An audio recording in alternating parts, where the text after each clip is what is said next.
Assalamu alaikum wa rahmatullahi wa barakatuh, dear brothers and sisters. I am Fareed Ahmed, and we are live at Youth Matters. And with me today is Professor Dr. Shoaib Ahmad Malik from UAE.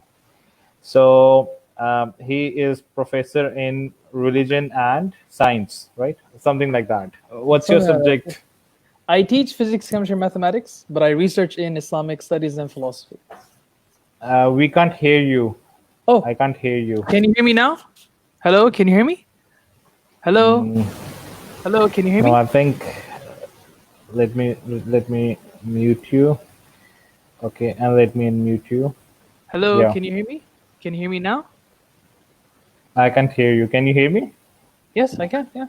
Okay, so let's do one thing that till the time he does recitation, I'm going to remove you and I request you to join again. Okay, Ibrahim is going to do the recitation. Ibrahim.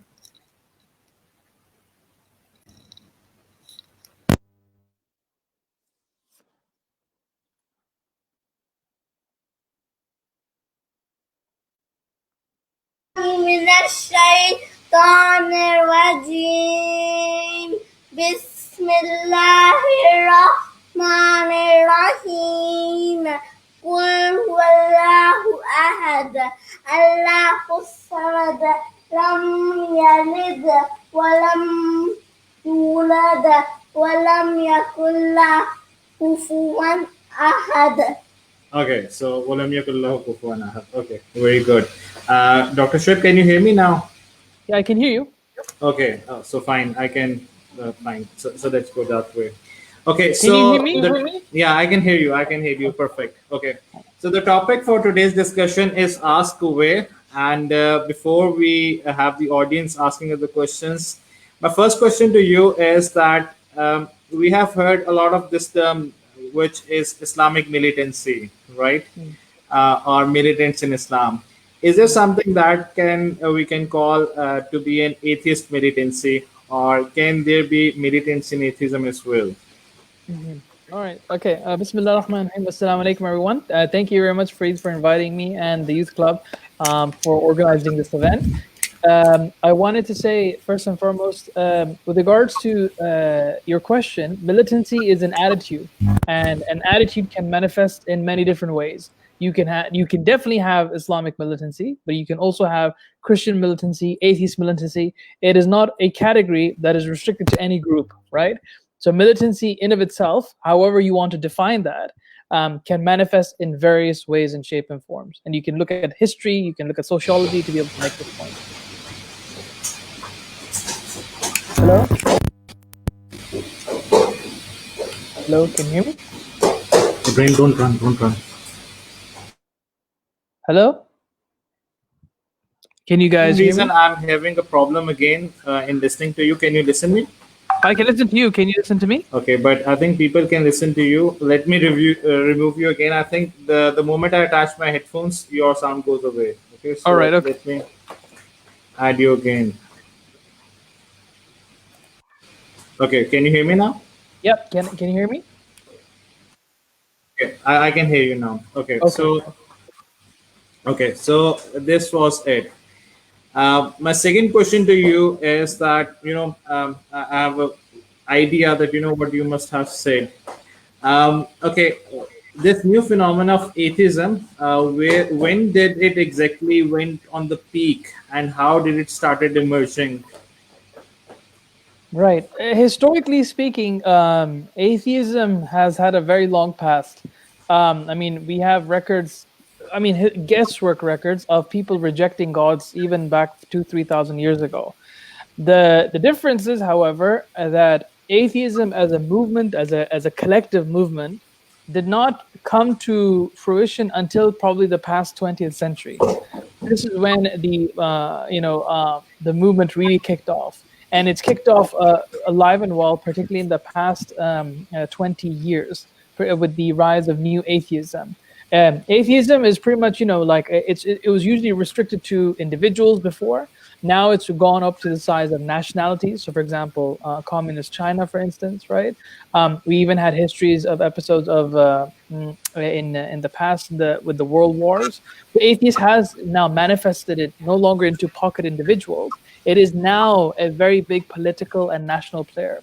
So it's definitely something that has gained critical mass in the recent stage. But before then, it was really, very isolated individuals in history. At least that's what we can tell so far.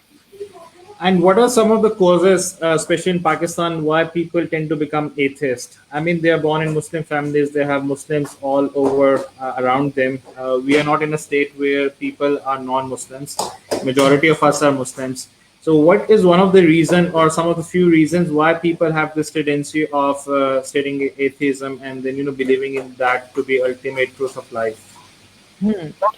The reasons for people, atheism, people joining atheism or leaving Islam, there's a host of stuff involved in here.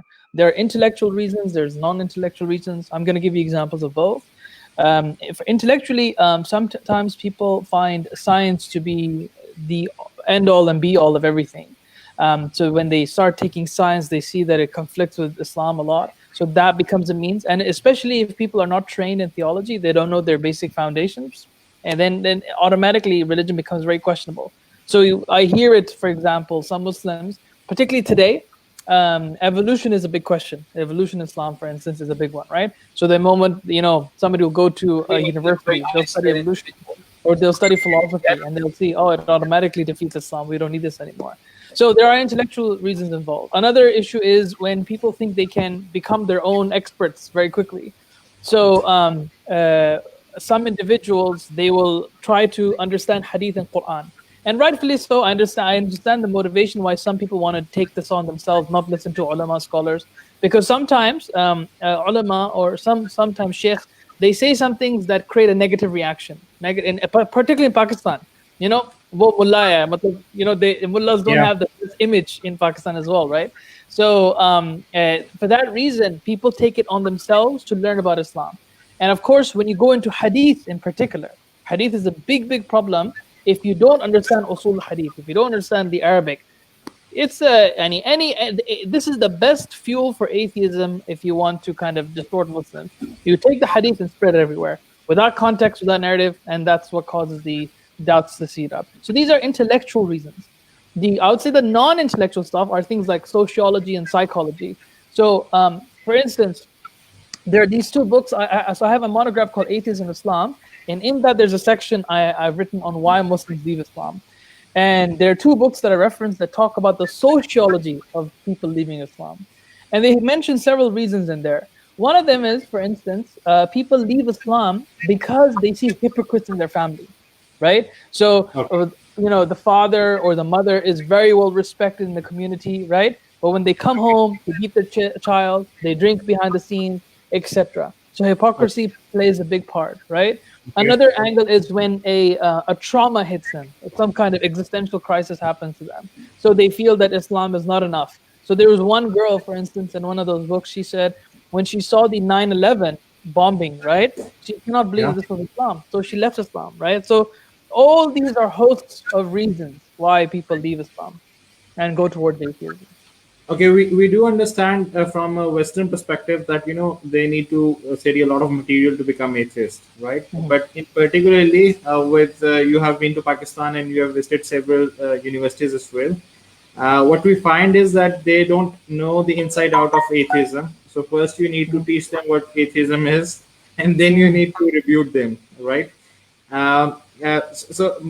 For me, it's more like, according to my observation, it's more like emotional stuff which goes around in their life. That happens. What is your sincere advice to such people who are facing this dilemma of atheism? People who are going through it emotionally? Yeah, emotionally, or who are becoming agnostic. Well, I think for emotionally, you have to find out what is the cause of the emotion, right? So if you have an individual who believes that all Muslims are hypocrites because she was in a Muslim family and she was beaten by her father, right? Now, of course, psychologically, that's hard to detach yourself from, because in her mind now, Islam means aggression. That's what it means, right? So slowly Yeah. you provide the only way to kind of counter that is you provide the alternative. You show in your character that Islam is not about aggression. Islam is not about that, right? You show the alternative, and those emotional elements slowly get distracted or diluted over time. But the idea is, if they have had a bad experience or an emotional experience, provide the emotional experience that's then positive to reinforce what you're saying. Because if intellect is not going to do it, then at least your actions might do it. Okay. So you think that atheism, there are so and so causes of atheism, okay, and we discuss it. What is the role of different professors or who are agnostic, teaching in universities of Pakistan, who are very passionate about making people atheist? Yeah. I mean, what's the psychology behind that? Why are there so much anti-religion? I think it comes back down to mullaism. Like they will see that Islam is regressive. Islam is taking people back to the Stone Age, right? Oh, I think one of the biggest examples is someone like Professor Hoodboy. He's Yeah. I'd say the number one reference in Pakistan, right? So I've Okay. actually written about Professor Hoodboy. I've reviewed his book, which he wrote back in 1986, Islam and Science. And in there, he basically believes that this is a very common idea that some scientists have, is that Imam Ghazali, who's a big historical scholar, he rejected sciences, and since then everything has left the Muslim world. So for that reason, things are problematic. And he unfortunately does not know Imam Ghazali. He hasn't read Imam Ghazali. In fact, in a debate in University of Berkeley, somebody corrected him that this is a misconceived idea about Imam Ghazali. So I feel that in their minds, they hate religion. So he's secularist. He's a complete secularist, right? So he doesn't want anything to do with religion in his worldview. And he believes that if people start adopting religion, the society will go back. Now, fundamentally, he's an educator, right? He wants to see the Pakistan succeeding. So Yeah. his motivation is that, okay, how do we get Pakistan at number one? We have talent. I recently saw his videos. We have the talent. We have the geniuses. He himself says, I have had students who've gone to, Western institutions. They've gotten scholarships. But if we go to religion, that will slow down. So that is his agenda here. But the problem here is that you can have equally a religious person, but also a scientist at the same time. But for him, these two do not mix. But for a lot of people, science and religion are two different poles, right? Mhm. They are not united. They are in contradiction to one another. Mhm. Um, why do people think so? I mean, people do bring out a lot of theories and arguments that go against the religion itself, let it be Islam or Christianity, because your expertise is religion and science, both of them. If I talk only with regards to a Muslim perspective, why is it that people want to blend evolution and Islam all together, so that that makes a sense of both of them? So they are okay with the Darwinian evolution as well, and they are also okay with the creation of Adam alayhi salam as the first person. See, I think it comes back down to the principles of your religion, right?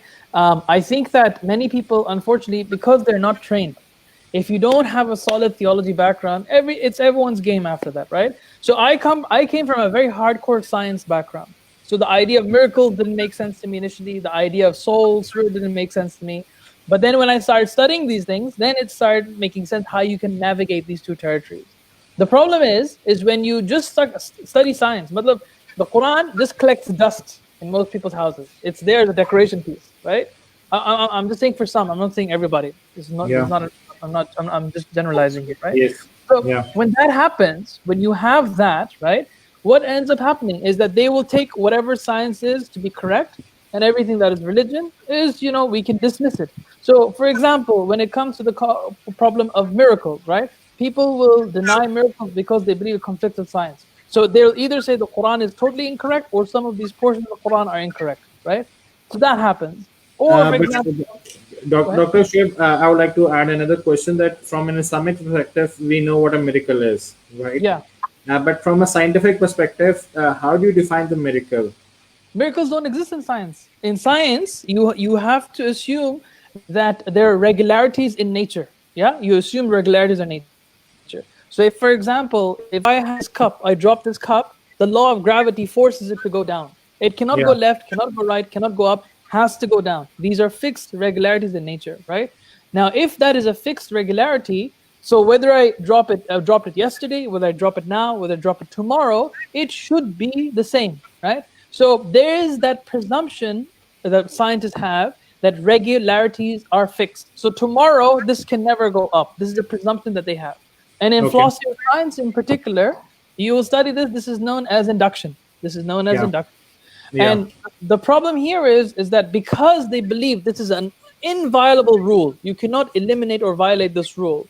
For them, the idea of miracles is bogus, because miracles means what?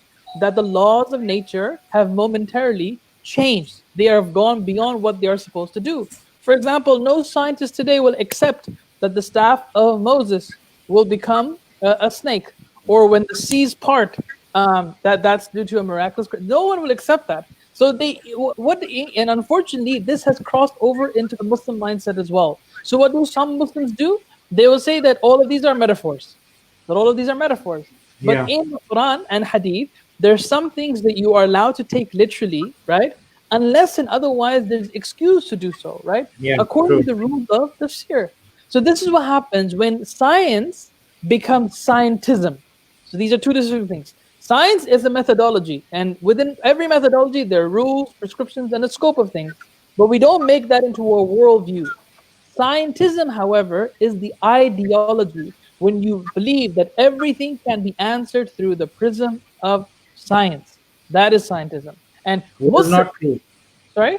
Yeah, Which of is course not it's not true. true. Of course it's not true. Why isn't it true for the general audience? Why isn't it true? That why Sure. can't we have scientism as the benchmark?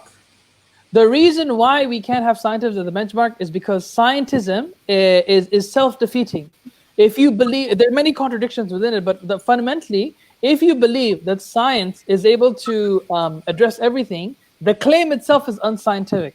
You did not do an experiment to prove that. You just presume that. You believe in that. And even this idea that the world is governed by, these uniform laws, that is not a scientific claim. That is a philosophical claim. You presume that. So that automatically indicates that if there are things that science cannot look into, cannot suggest, cannot prove, then there must be things that are beyond science. And that's why scientism is something Muslims do not accept, but they do accept science. Okay, in our society, we recently had a debate on whether evolution is a part of Islam or whether it's not a part of Islam, and Yeah. with that I mean Darwinian evolution. Yeah. As a layman, as a student of language, not a student of science, right? How do you define Darwinian evolution, and what was the Darwin's real claim about evolution? Did he address how were we all created? Right. Okay. So, you want me to summarize evolution? Yeah. Okay. Right. So evolution is a very simple concept, but unfortunately it gets very muddled quite quickly because of non-experts talking about it. This is the main reason, right? Evolution has three principles behind it. Number one, the first principle is the universe and Earth is really old. The universe is 14.6 billion years old. Earth is around 4.6 billion years old, right? So that's the first principle. Second principle of evolution is that you know how you have a family tree. So you are connected to your mother and father, that they're connected to their mother and father, and on and on and on and on, right? So all of that is a family tree. Evolution simply says that is extended not just to human beings, but to everything. So humans, they are connected to these pre-species, and all those species are connected. So eventually, if you look at the history of life, you can come up with a massive family tree that connects us all together. That's what evolution says. Third point, and now this is the mechanics. How did this play out? How did this mechanism play out? Fundamentally, Darwin said this: natural selection and random mutations. These are the driving forces of evolution. Now, what does that mean, right? Let's talk about random mutations first.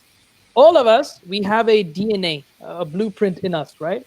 And that DNA is responsible for manifesting who you are. So there's some DNA, for example, that codes the color of your hair. So I have black, right? Some people might have brown hair. So that information is stored in the DNA, right? So what happens is, if you now have people having offspring or animals having offspring over billions of years is not a short time. It's a massive, massive, massive time, right? If you have billions of years, sometimes there are copying errors in the mutation, or sometimes when there's offspring, the gene changes. And if you have several gene changes over a period of billions of years, you get all these different species that come out, right? Now, it doesn't mean that you're going to get half animal, a half horse, or half human. That doesn't exist. You only why don't they exist? Right. Okay. So this is a very good question. So the thing is, the mutation can only affect on the template that is available. So for instance, this is an analogy that I use for my students, right? You know Lego blocks? Yeah, Lego blocks, yeah. And imagine if you have a castle made out of Legos, right? A castle made out of Legos. Okay. Now the teacher says to the students, all of you come in a line, and one by one you come to the castle, and you have three options. You either change a piece, remove a piece, or add a piece. You cannot do anything more than that. Change, remove, or add. Only one of these three. Okay. Now, the first student comes, adds something. Second comes, remove something, etc., etc. And whenever, if you see that, if the teacher takes a photo, you can see a historical line, right?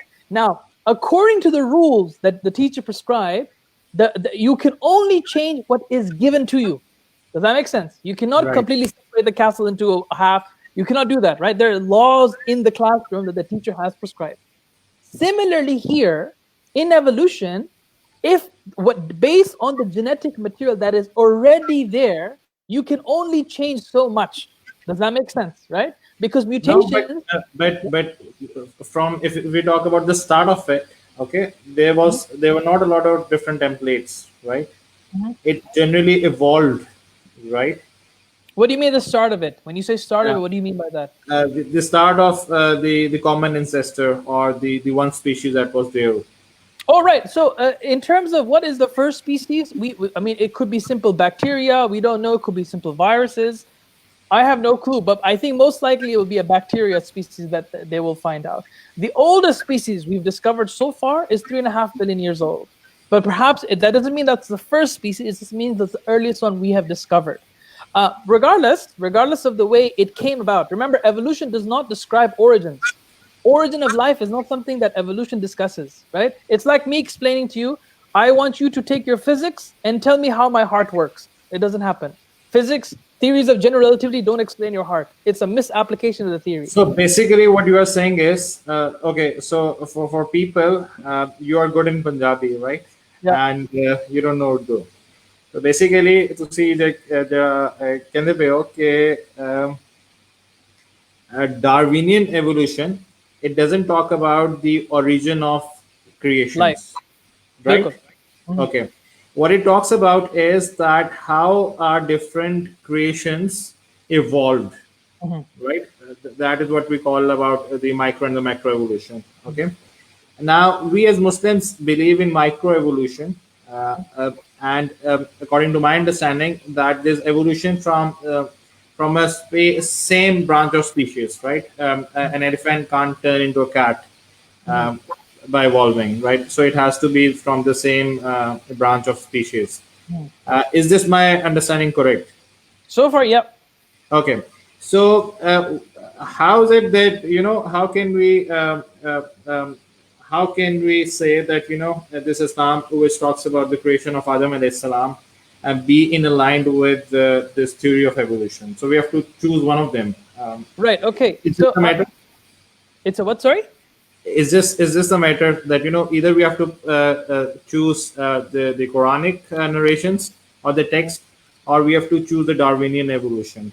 And there's a brother. Let's take his question as well. He says that can we believe in common ancestry and be Muslims? Okay. Right. Okay. Okay, so Musa, very good question, and I will answer both of what you asked in one go, inshallah. Okay. So remember, I just want to make sure for people who are just coming in, keep the 3 principles of evolution in mind. Deep time, universe is really old. Common ancestry, we're all connected through a family network, and the process of evolution is natural selection and random mutation. This is new Darwinian. This is new Darwinian evolution, right? Now, putting that aside for a second, can Muslims accept evolution, or do they have to reject one or the other? This is the bottom line question, right? Yeah. Now, the discussion about Islam and evolution it was very weak in the beginning. It is now significantly developed. Alhamdulillah, we are now getting many different proposals. And now I think I've at least identified at least 28 different opinions on the spectrum. In terms of, so as Muslims, we believe we have something called Ahl Sunnah wal Jama'ah. That is what we have. That is what defines us as a Sunni Muslim, right? Now, within that scope, what are you allowed to believe or not? This is what I'll be addressing. That is according to this. If you're not outside, if you're not in this, then that's a different question. But inside this scope, this is the answer, right? There are currently two proposals that are able to reconcile the two. There are two proposals, okay? Both of them are by theologians. And personally, for me speaking, because I'm writing even a book on Islam and evolution, after exhausting all the literature, these two make the most sense. The first one is by Yas al-Qadi, right? Now, Yas al-Qadi, he has a very interesting perspective.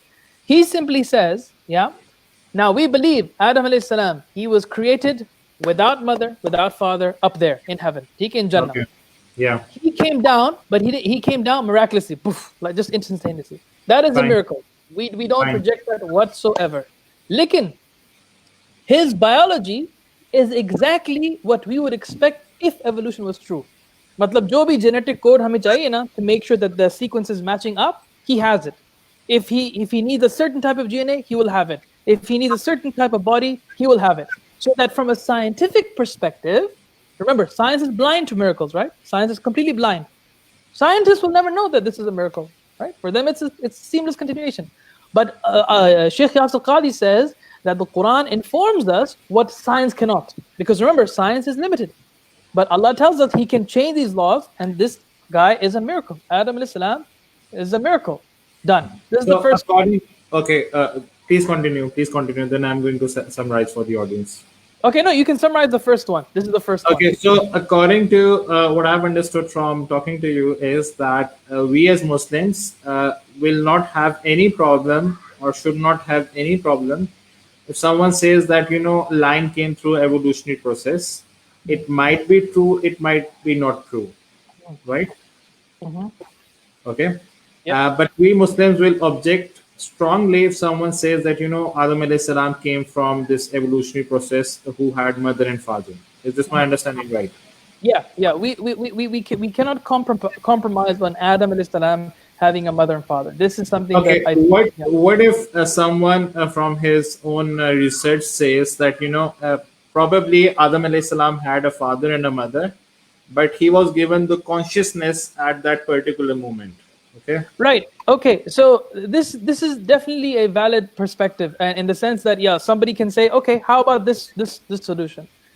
It would have made sense, but there are some verses that do not permit this reading. Those verses are the tamthil. For example, the verse where Adam alayhi salam and Isa alayhi salam in Surah Imran, verse number 59, they are compared, where Allah says Adam is like Jesus, right? He says those two are equivalent, right? Now, they could say, okay, maybe both of them are miraculous creations. What's the problem with that? But if you look at the surah, right, you cannot look at verses in isolation.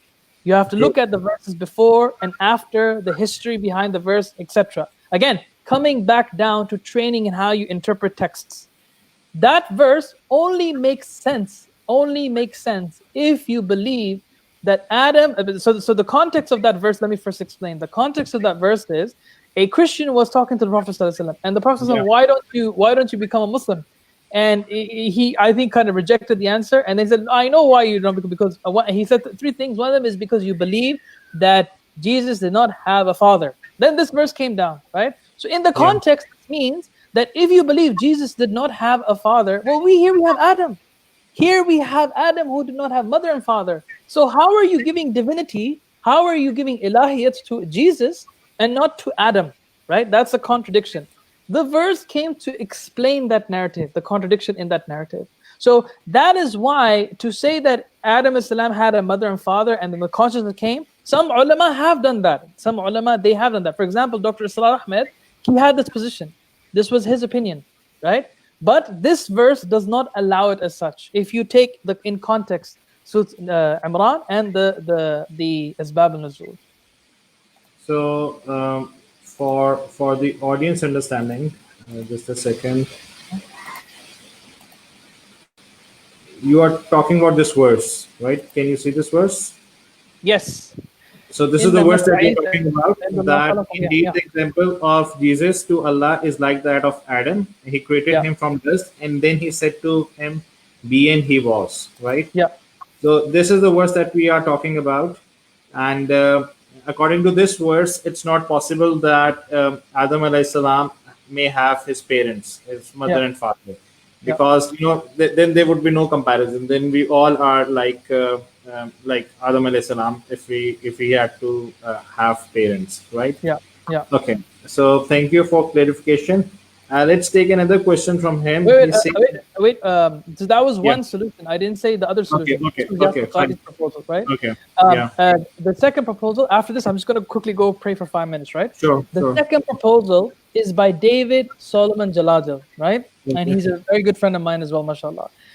He actually mentioned this quite clearly. He has a book called Islam and Evolution, according to Islamic tradition, right? He has this book. It's available. You can find it online.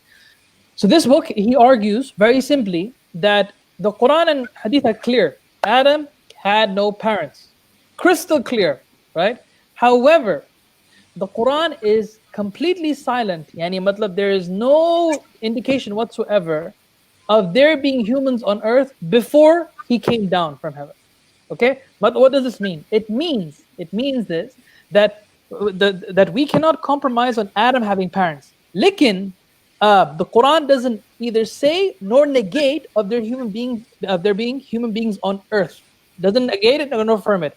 So, for example, he gives the similarity of the dinosaurs. The Quran doesn't mention dinosaurs, nor does it negate dinosaurs. So, whether you believe in dinosaurs or not is irrelevant, right? So, if it's irrelevant, it's okay whether you believe it or don't believe in it. But in the case of other human beings on earth, the Quran neither affirms it nor negates it. So therefore, there could have been other human beings on earth, and Adam just came down and discussed with them or whatever have you. He mingled with them. But our nasab, our lineage comes from him. But in the Quran, it nowhere negates that there are other human beings on earth. Nowhere does it negate that. So both of them within Ahl Sunnah Jama'ah are possible. Those are the two possibilities in terms of recognized science. In this one, the second solution, those human beings could have come from evolution, if that perspective is true. So in that perspective, yes. In Yasir Qadhi's perspective, human beings, because he believes that human beings start with Adam. That's Yasir Qadhi's position. In that position, that you cannot accept that humans came out of evolution. But in David's position, you can. So these are the two slightly different perspectives that come under Ahl Sunnah. But what is the scholarly view? The classical scholars that were over there, how did they view this? Well, the classical scholars never dealt with evolution, right? They never had this question. So if you're talking about classical scholarship, you will find opinions that were available at that time. So for instance, this is a question that many people think about. So many people think that Adam was created in heaven, right? This seems to be a very predominant opinion, right? We did a 20 tafsir list from the very first, tafsirs till now, up to modern time, over the past 1400 years. And we found out there is, in fact, no conclusive opinion where Adam was born, whether he was born up there or here. No conclusive opinion whatsoever. There's some things, tafsir are fixed, right? Some tafsirs are fixed. They have a clear opinion. But on some issues, there are probabilities, and it's not clear which one is correct, right? So, and one of those issues in which Mufassirin disagreed over is the location of where Adam was created. Some Mufassirin said he was created in Jannah, in heaven. Some said he was created on earth.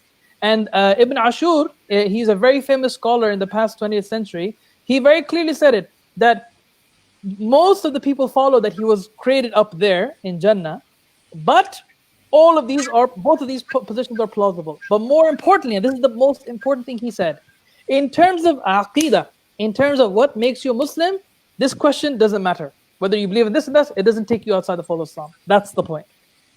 Okay, so if I go back to his question, this one, in yes or no, can we believe in common ancestry and be Muslims? Yes or no? There's no yes or no. You can believe in non-human common ancestry, but not necessarily human ancestry. That's the. Okay. Okay, so for the audience, Dr. Shoaib has to go and offer his prayer. He'll be back in 2 minutes, 2 minutes. 5 minutes I'll be back in most 2 minutes. likely. All right. We are not going to don't log out. Okay, so you may go. Yeah, Uh, just 2 minutes.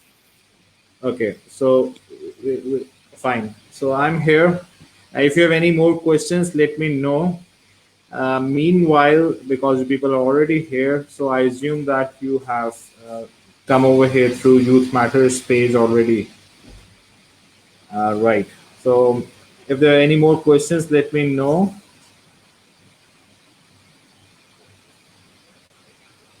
We'll wait for him to be online.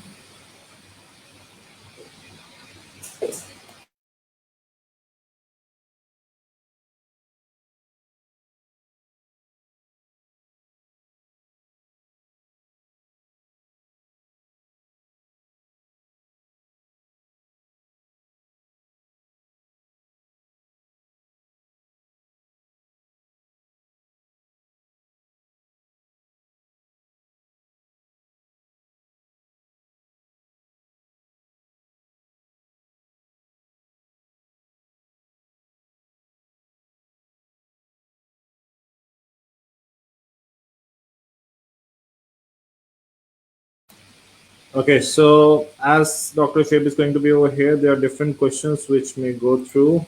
We have a question from Yunus Hassan Khan. He says, if aliens 10 million years ago took DNA samples from, say, the car family and then created with that DNA intelligent life, can we talk with the scientists would still insist that those intelligent cats came from the earth through evolution, right? We have another question from Musaib. He says that can Darwinism explain Lamarckism because they are epigenetic changes that acquire and transfer in generations, right? Then we have another question. How do you take this criticism of Dr. Pervez Hoodwhite that without understanding evolution, Muslims cannot achieve scientific development? Okay. And please shed some light on the political spectrum of evolutionary science. These are the three questions that we've got right now. Um, okay, you guys can join in this live stream as well and ask direct questions through the link that I've given below. I will try to add you in the stream. It's Musab, right? So I hope Musab, now I'm taking your right name.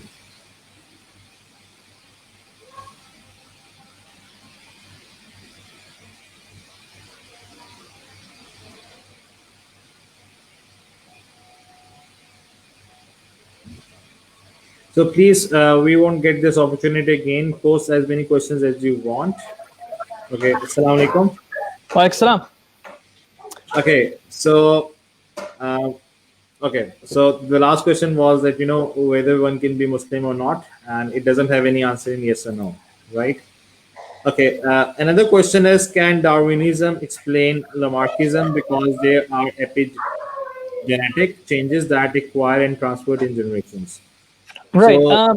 for audience, he's a student of biotechnology, genetic sciences, I think. So Right. So to answer this question, there are some changes that are passed over to the offspring that are not necessarily in your genes, and these are called epigenetics. Right. This is what he's referring to. Now, epigenetics. There's a discussion now about whether neo-Darwinism is correct or not, in the sense that is natural selection and random mutations, are they enough to explain the mechanics of evolution? Now, because of new discoveries like epigenetics, Evo, and other things that are out there, all it's doing is forcing scientists to perhaps, it's still not, there's still no consensus on this, to perhaps revise the mechanics of evolution, right? This is the most important point, to revise the mechanics of evolution. But none of the scientists believe that common ancestry is out of the window. Remember, I told you that the three things that define evolution: deep time, that the universe and Earth is really old; common ancestry; and the mechanics. The only thing that is being revised right now is this one right here: common ancestry, which is the most important thing for Muslims. That's the red light for Muslims, right? That isn't being questioned. It is only the third one. So regardless whether Darwinism is able to explain epigenetics or not is irrelevant for us from a theological angle. Scientifically, if you're curious, go ahead, do the research. But theologically, it is irrelevant. Okay, Dr. Shoaib, you are also a student of history, and I know that you're very expert in this field. A lot of Muslims claim that Darwinian evolution is popular because it went against church, right? And including Dr. Zakir Naik, he says that it's not because of its merits, but because it was against the church, and in that particular scenario, it got fame. How far is this claim true? This is a completely bogus narrative. Completely bogus, right? It makes no sense whatsoever. In fact, many people might be surprised to know that when Darwin first proposed it, many people rejected it. Many people rejected it, right? And the reason why they rejected it is because they felt that the randomness in his process is it completely, it removes any purposeness in reality. Because if Darwinian evolution is true, it makes you think, wow, are we just one lucky accident? If everything is created by random processes, we were luckily created on Earth then, right? So the idea in Christianity, because remember, the idea of being able to see purposes in nature is very important to them, right? In their theology. So when you say that, hang on, everything is now random based, it completely questions that paradigm. So it was rejected, and that's why in his time there were many other alternatives that people were looking at before his finally got accepted, because the science could not explain anything else except for Darwinism. So the idea that it was against the church and he's an atheist, he's a Jew, and all of that is completely bogus. There is no historical basis to this whatsoever. Okay, but I've heard Brother Subur saying that Darwinism is popular because there is no parallel theory to it. Okay, right? That's the only theory science has it. Okay, so that's why it's more popular. If there were multiple theories on this subject, so maybe this theory was not as concrete as it seems to be right now. Right. What Subur has said, I don't know. Right. I can't comment on that. Right. All I can tell you is, based on my reading, in 1859, when he first published his book, it was rejected by most scientists. That's the first thing. Okay. Over time, there were at least about 6 theories in place. Read in the works of Peter Bowler, Peter Bowler, Bowler. He has written several fantastic books on the history of evolution. If you follow his account, at least 6 theories were around, right? And only Darwinism came as the evolutionary orthodoxy by the 1940s and 30s, once genetics came into the picture, because that led to the best explanation. Now, like I said, today, come to the 21st century, is there discussion over the mechanics of evolution? Yes. Will neo-Darwinism maybe lose force? Possible. Completely possible. But the key point is, what is being rejected? The mechanics or common ancestry? It's only mechanics. The problem for Muslims still remains, which is common ancestry. Okay, we take another question. Okay, there was a question that I already took. Sister says that, how do you take this criticism of Dr. Pervez Hoodboy that without understanding evolution, Muslims cannot achieve scientific development? So please shed light on the political spectrum of evolution science. So a lot of people say that, if you don't know evolution, it's most likely that you're living in jungles and you're not using any gadgets and you can't progress. Mm-hmm. Is this evolution the ultimate source of knowledge? After that, a person can only progress, or can we still progress in other domains of life without knowing this theory? Right. I think the only reason why this statement is being made is because this is one of the most discomforting questions in Islam, right? Because of the creation narrative. Do Muslim scientists need to know evolution? Yes. It's part of their field. It's part of the discipline. Your antibiotics, which you get every year, is based on principles of evolution, right? The medicine that is developed to cure you is based on evolution. Most of the founding principles that govern biology are based on it. Could it be revised later on? Yes. There's one guy who's a Christian evolutionist, and he criticizes, for example, intelligent design, all of that. He made it very clear. If you want to get a Nobel Prize, he's clearly saying this to everyone. If you want to get a Nobel Prize, defeat evolution. He encourages people to go ahead and scientifically try to dispute evolution, and you will get the Nobel Prize, because then you will have completely created a paradigm shift. And what is the Nobel Prize? You change the human conception so radically because you have introduced something that we don't know from before. So go ahead and do that. Now, with regard to the second question that Sana has asked on the political spectrum of evolution, can you clarify what that means, Sana? Are you talking about how evolution has been instrumentalized politically, or is it like in terms of how evolution has become a political game between atheists and theists? I'm not quite sure what your question is. If you can clarify, I'd appreciate it. Thank you. Okay, my question to you is, according to Darwinian evolution, the more children you have, the more successful you are. Mhm. Okay, that's my understanding. Right. Okay. Then, on the other hand, from a political perspective, why people criticize and having a lot of children? I mean, um, I don't see a point. They accept some of the reality of the Darwinism and then they reject some of them. Mhm. So what exactly the issue here is that natural evolution says you should have many kids, and then people get criticized when they have many kids. This Yeah, is yeah. So right. this is, I mean, I don't understand this mentality. Right. I think this is now why people criticize people who have, a lot of kids. This is now social and cultural parts, right? And this will be, up to each society how they want to handle this issue. Perhaps there are cultural taboos and what have you. It doesn't really matter. But in terms of what evolution says, evolution simply says it doesn't talk about kids. It talks about genetic survival. That's what it says.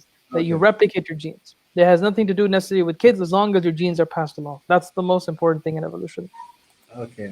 We have a question from Brother Osama. He says, is there any way that someone can come up with a method to prove Darwinism based on logic and reasoning only, without the use of empirical observation and induction? That's like me saying, can you prove a computer exists without logic and reason? It's impossible. Can you prove gravity exists without logic, without observations? It's impossible. You have to use empirical observations, just like you have to use it for physics, chemistry, computing, engineering. If you question induction, you question everything else in the field in science. But induction, I mean, this is the problem of induction because the sample size is limited. So Yeah, maybe but after, all after sciences work on that. All sciences work on that. Engineering works on that. Electricity works on that. Gravity works on that. To criticize induction is to even criticize that your food will be edible tomorrow. Because how old are you, Brother Fareed? 30, 40, yeah, mashallah. I'm Yep, 31. 31, mashallah. So you're 1 year younger than me, right? Okay, so let's just say, so you've been eating breakfast every day. Now, yeah, based on induction, your food will be edible tomorrow, but perhaps it might not be.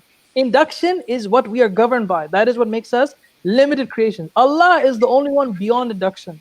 He has no inductive boundaries. We have inductive boundaries. Induction applies to everything humans do. So we have to be careful that in trying to criticize evolution, if we criticize induction, it will lead to radical skepticism. Radical skepticism. Okay, Musab has asked a question again. It's a bit different from the topic, but is the concept of parallelism, parallel universes mentioned by classical scholars like Imam Ghazali and Razi? And I'd Right. like to add another question to it, that suppose we find aliens tomorrow. Yep. Have they also gone through the same Darwinian evolution? I mean, Right. who's going to be This is the common ancestor over there?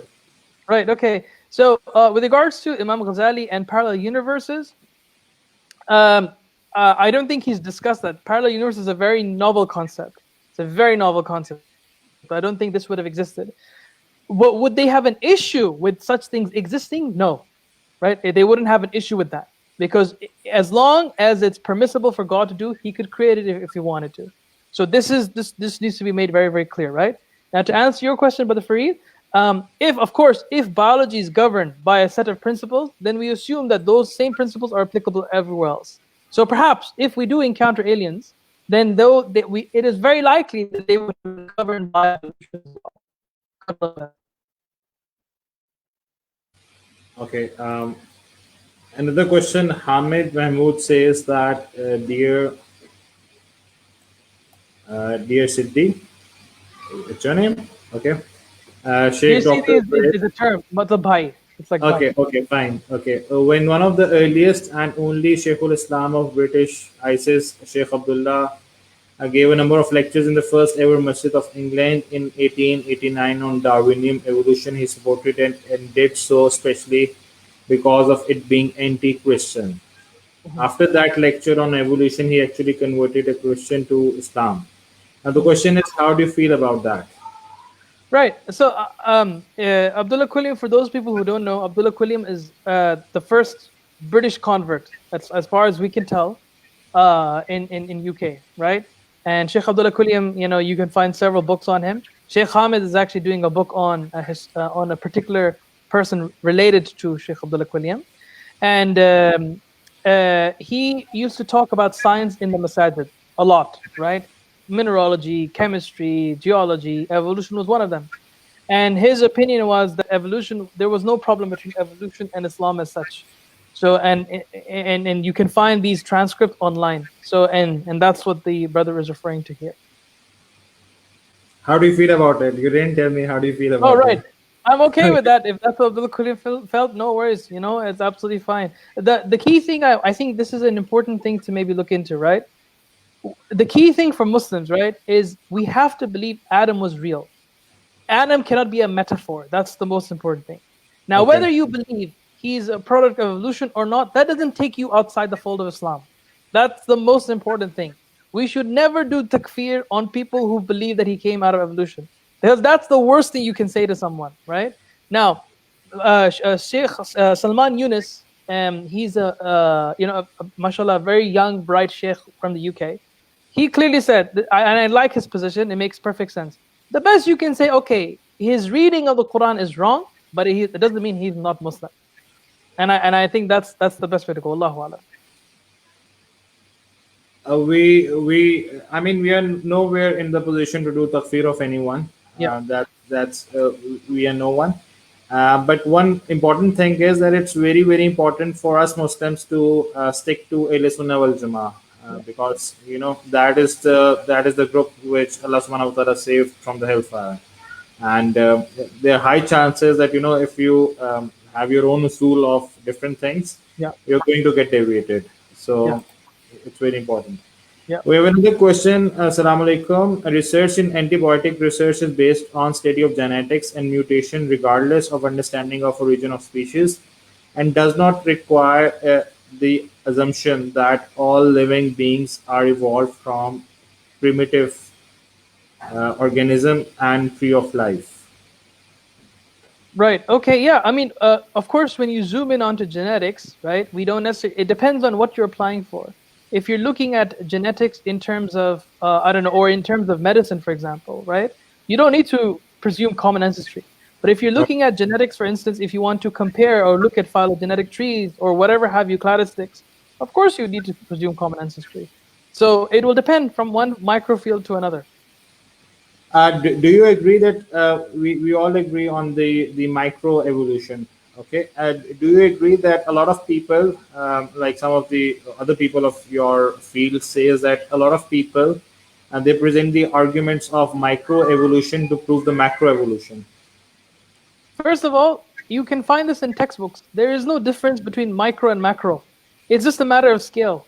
Micro just means changes on genes, and those changes on genes means macroevolution, changes in species. So Muslims can comfortably believe in microevolution, and they can comfortably believe in macro if you believe in David Jalada's proposal. If you believe in Yasir Qadhi's proposal, then you cannot accept macroevolution for humans. For humans. Some ulama make a distinction. If they want to reject evolution or they reject parts of evolution, they'll say, we can accept evolution for non-humans, but humans are the exception. Fine, okay, fair enough, right? But as I mentioned, even in Sheikh Yasir Qadhi's proposal, you have to believe that he had the right makeup, physiological, genetic makeup, as evolution expected.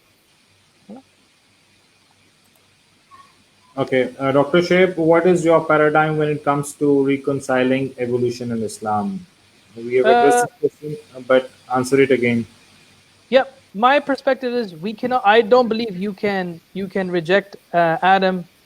So you have to accept that Adam and Eve were created miraculously. They didn't have parents. Okay, that's crystal clear, Okay. right? Do you support genetic engineering, and do you think genetically modification humans could lead to human induced evolution? So, Whether okay, okay, do you right. want So this, humans to be the next Terminators, uh, for having these superpowers? Do you right, support this? right. So whether engineering is support or not, you have to ask the faqih. That's the first thing. I'm not that. Number two, do you think that could lead to induced evolution? I believe so. I believe it's possible. I don't believe it's impossible. Okay, so these were the questions till now, and we are waiting for another question. So I have some list of questions other Yep. than the evolution, right? Um, which are more in a political perspective. Um, um, where do you see this scientism heading in the next 50 years? In 50 years, I believe that scientism will. It depends, man. It really depends. If scientism takes over everything, then pretty much religion will slowly be diluted and dissolved. That is my honest opinion. But if we understand the limitations of science and distinguish it from scientism, then perhaps we can then create policies that slow down or pretty much extinguish scientism altogether. But it really depends on social structures, because science is very now tied up to national policy. And the reason why it's tied to national policy is because science is now an instrument for national development. These are two intricate things. Do you think that there is a voluntarily force or exertion being applied by some of the countries to make people atheist? Why is it that these atheists have a lot of funding? Um, why do they propagate atheism when there's no such textbook about it? When they don't have any concept of heaven or hell, right? I mean, for we Muslims, it's totally okay that I want to propagate Islam to someone because I believe that I'm going to go to paradise on this basis, right? Mhm, I mhm. want him to go to paradise. But what about atheists? I mean, why do they propagate atheism in such a persuasive manner, and why do they have such long necks? Right. I think that atheism is seen. You have this agenda to save people from religion, right? Matlab, the women who wear niqab, for instance, we have to give them liberty. We have to give them the choice to take off their clothes, right? The same way, atheism is using that kind of narrative to say to people that, look, this is bevakufi. You don't need to believe in religions, right? You can easily come on our side. And that's why there have been some studies that atheism is using very similar tactics like the come out movement. The come out of the closet. Matlab, if you're gay, you can come out, right? Come out of the closet. So they use the same narrative that you can leave religion, come freedom, intellectual sophistication. This is the side of atheism. So it's a marketing move. which Fundamentally, it's a which which is superficious and hollow. yeah, I mean, as you peel down the layers, of course, as a theist, I believe that atheism doesn't have a foundation. That is my position after studying atheism extensively, right? Now, in terms of what motivates them, each person will have their own agenda. Some people are not aggressive. There's some atheists that are incredibly sweet. We had one actually, Professor Michael Roos, right? He doesn't believe in God, right? He doesn't believe in a God. But one of the sweetest people you will ever have, and you can easily chat with him. Very sweet. Some people like Richard Dawkins are very aggressive. Lawrence Krauss, very aggressive, right? And the reason why that is because they see religion as an enemy of some kind. Now, some Yeah. people might say, books, money, fame, all of that comes with the package. Because remember, as soon as he made his publication of God Delusion, right? Boom, millions, right? He sold 1 million books, became a worldwide phenomenon, right? And since then, he's been uphill in terms of the financial ladder of things. So there could be several motivations. In terms of links, I feel that with every minority, there is more pressure on them to reach out, right? Every minority. The Okay. difference between atheists and theists is that theists always exist in groups. But Pakistan is majority Muslims, right? UK, there's majority Christians and minority Muslims, right?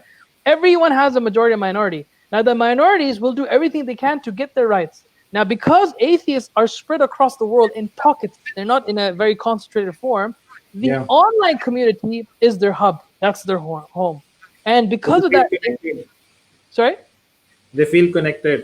Yes. And that is They're a point of their narrative online. they quote online. Okay. Yes. They Yeah. feel brotherhood online. Yeah. Okay. That's something funny. Okay. By political, I mean the notion of survival of the fittest. This theory has influenced law and legal system in the most Enlightenment era. So the most powerful can lead the world, and you can suppress the legitimately the weak one. Right, right. So, Sana, I think you touched on an excellent point. Definitely, evolution has been used for political gain, imperialism, right? Stalinism or Leninism. You can find tons of stuff out there. I can actually even send you a few books that look at this. Evolution, just like everything else in science, unfortunately, has been used for political gain. For instance, I'll give you a very clear example. I found this shocking when I was reading the history of evolution, right? Evolution was first rejected by Christians altogether. I mean, like, of course, there were a few who accepted it, but most of them, they were, whoa, what is this that you're telling us, right? But once it started getting accepted by the 1920s, 1930s, back then, slavery was still a thing, right? Black people were still being enslaved by the Americans and what have you. Abolitionism didn't, I think, get confirmed later on, right? Slightly later on.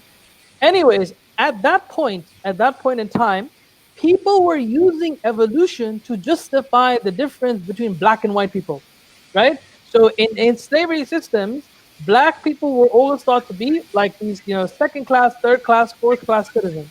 But once evolution came on the scene, they even said that, white people, our lineage comes from Adam. So we are a pure race.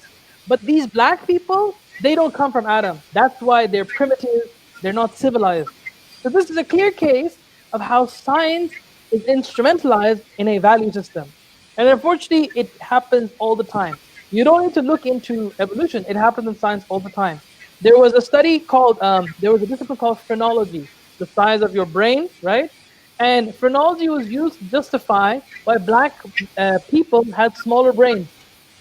You see? So, unfortunately, biases always will be a part of science, but that doesn't necessarily make the scientific principle problematic. It makes the people who are using it for their gains problematic.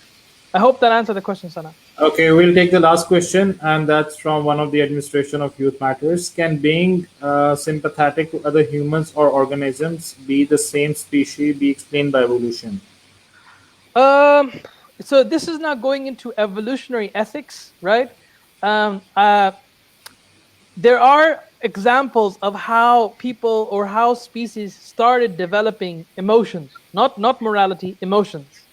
And that those emotions became ingrained. So, for example, if you hit somebody from a different species, they'll hit you back, right? Now that may be reinforced. Do no harm to others, and you'll be fine. So there are theories like that. But in philosophy, there is still this question still has not been addressed. How can you take nature and develop how things ought to be, how things should be? For example, how can I find the moral principle that killing is bad by looking into a test tube? How can I find by dissecting a brain and find out the principle that killing a human being is bad? You cannot. This is known as the Hume's is out distinction. Okay, I know that you're getting late, but I would like to take another question, Yep. which is a friend of mine. With taste being strong advocates the fact that science and the laws of universe go hand in hand and are driven solely by the fact and reason. Yep. On the other hand, Muslim scientists too have more empirical base and thought when conducting research, knowing that some conclusions may refute some of our theistic teachings.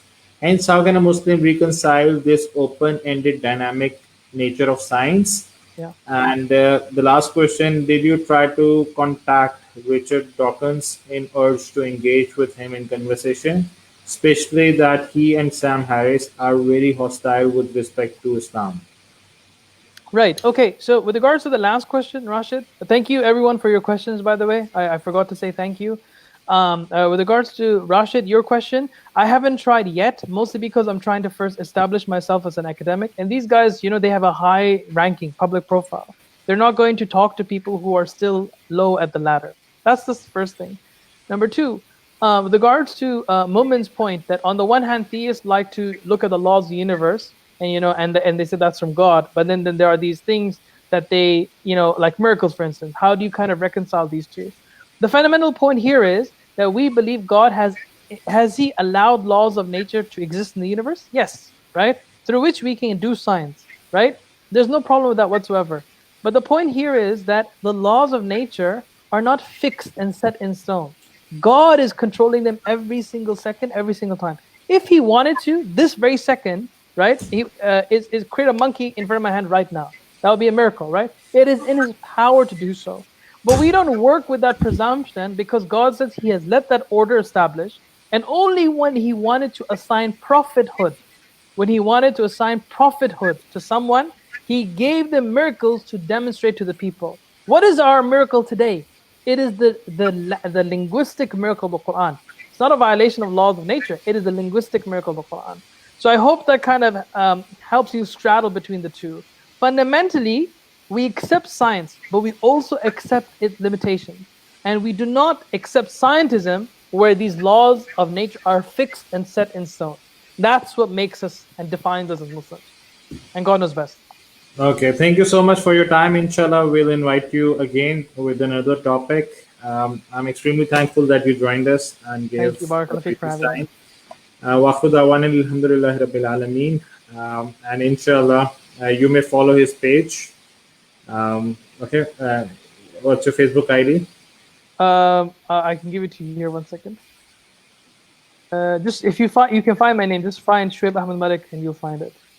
Okay, and most likely for someone who wants to have an idea or wants to study this subject in detail, you may recommend some of the readings. Thank you.